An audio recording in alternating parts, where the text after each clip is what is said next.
سن کے تو بحال ہو رہا تھا، مجھے پسینہ آنا شروع ہو گیا کہ اس اتنے بڑے سیشن کے بعد اب میں نے ادھر جا کے بیٹھ جانا ہے۔ تو حوصلہ اس لیے بڑا، جرت میں نے اس لیے کی کہ میں نے سوچا لاہور یہ بیٹھے ہوئے ان کو عادت ہے یہ بکرے کے ساتھ کھوتا بھی کھا لیتے ہیں۔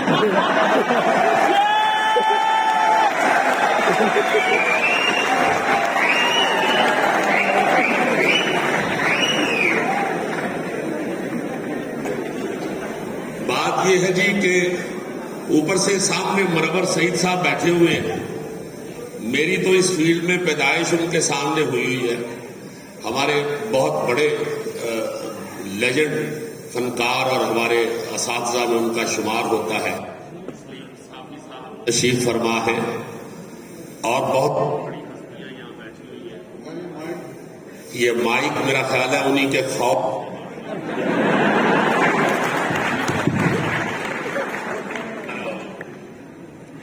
ہلو، یہ ٹھیک ہے۔ تو سب سے پہلے تو میں مبارکباد دوں گا لاہور کے لوگوں کو کہ ان کے شہر میں یہ پاکستان لٹریچر فیسٹیول جو ہے وہ منعقد ہوا۔ میں چونکہ کراچی بھی جاتا رہتا ہوں، کراچی آرٹس کونسل میں میں حاضری دیتا ہوں ان کے حکم پہ۔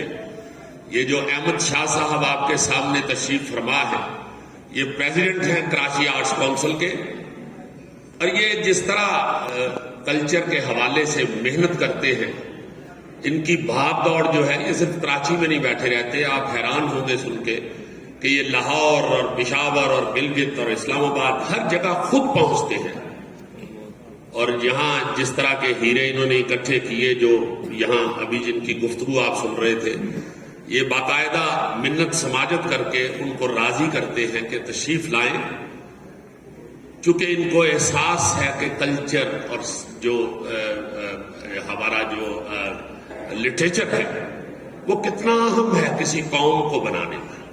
پاگلوں کی طرح یہ بھاگ دوڑ کر رہے ہوتے ہیں، اب تو ویسے بھی پاگل لگنا شروع ہو گئے ہوئے ہیں۔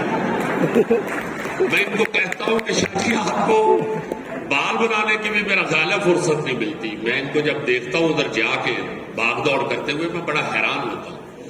اچھا جی، سب سے پہلے تو میں آپ کو یہ عرض کر دوں کہ میں باخدا بالکل کوئی دانشور یا پڑھا لکھا بندہ نہیں ہوں۔ مجھے جی بڑی مہربانی آپ،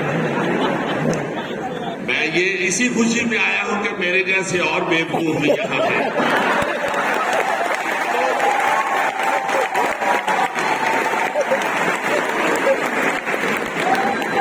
میں یہ عرض کرتا چلوں کہ میں جتنی بھی گفتگو کروں گا اس میں اگر کوئی غلطی ہو تو مجھے معاف کر دیجیے گا، میری اصلاح کیجیے گا، کیونکہ میری یہ سوچ ہے غلطی نکلتے رہنا زندگی ہے، کمپلیشن موت ہے۔ جو آدمی، ہم جس جگہ بھی، جس منصب پہ بھی، جس پوزیشن میں بھی بیٹھے ہوئے، جس کام میں بھی اپنے آپ کو کمپلیٹ سمجھنا شروع ہو جاتے ہیں، اس کام کی ہمارے ہاں موت ہو جاتی ہے، کمپلیشن موت ہے۔ غلطی نکلتے رہنا زندگی ہے۔ میرے بیٹے بھی بیٹھے ہوئے، اب میرے اپنے بچے جوان ہیں ماشاءاللہ، میں ان کے لیے یہ ضرور عرض کروں گا ہاتھ جوڑ کے بڑی منت کے ساتھ کہ کوئی غلطی نکالتا ہے تو خوش ہوا کرے۔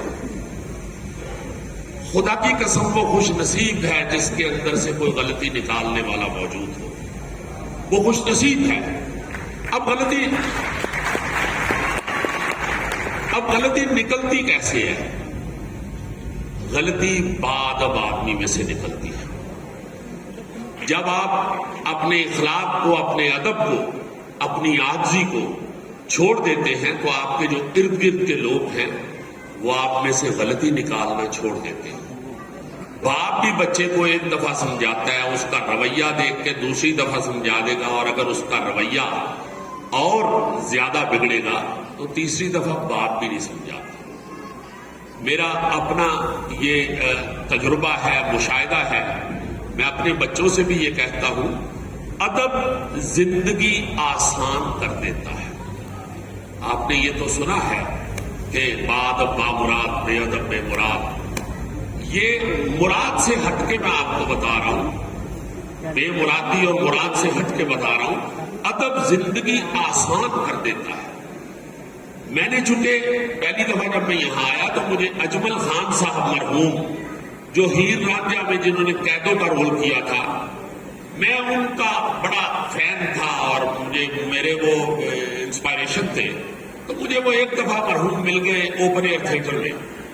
تو میں نے بھاگ کے ان کے، وہ اوپر سے سیڑھیاں اتر رہے تھے، میں نیچے تھا، تو میں نے ان کے پاؤں پکڑ کے کہا کہ مجھے معافی دے دیجیے گا، مجھے بھی شوق ہے ایکٹنگ کرنے کا، اداکاری کا، مجھے کوئی نصیحت کیجیے. تو انہوں نے میرے کندھے پہ ہاتھ رکھ کے مجھے ایسے پیچھے کیا اور انہوں نے صرف اتنا ہی کہا کہ بیٹا بات اور بات بس. تو چلے گئے.